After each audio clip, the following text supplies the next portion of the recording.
I was 16, driving cross-country with my mom and 20-year-old sister. It was late, but we were wide awake after hours on the roads. Somewhere deep in the empty heart of the interstate, we needed gas and a bathroom break, so we pulled into the only rest stop for the next 200 miles. A lonely, dimly lit gas station surrounded by nothing but endless darkness. A beat-up van full of rowdy teenagers was parked at one pump, and in front of us, a small, gray car sat silently.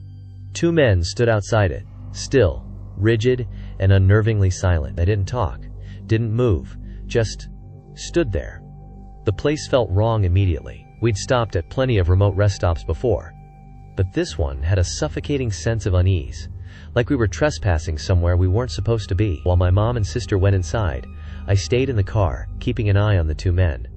They never spoke, never even shifted. Their stillness felt unnatural, like they were frozen in place.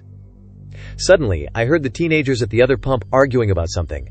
Their voices were tense, sharp. Then they piled back into their van, speeding off like they couldn't leave fast enough. Minutes crawled by. My eyes stayed fixed on the two men. They were statues, silent, expressionless, utterly still. Then, my mom and sister burst from the gas station, sprinting toward the car with panicked eyes. "Drive! Now!" my mom hissed as they jumped in. As I shifted into gear, the two men turned to face us. Not their bodies, just their heads, twisting in an unnatural, mechanical motion. We all saw it at once, their eyes, or the lack of them.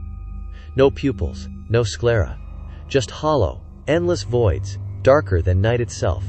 Not reflective, not glowing.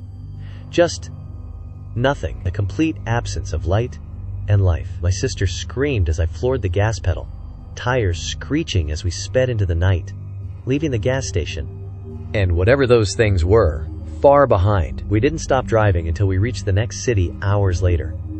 Shaking, we tried to make sense of it, convinced we'd find some logical explanation. We pulled up maps, traced every inch of the interstate, but the gas station wasn't there.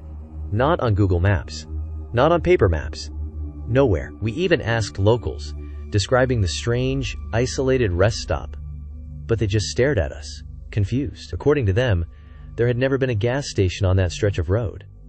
To this day, we've driven that same interstate several times, and there's still nothing. Whatever we saw that night, it wasn't meant to be found again.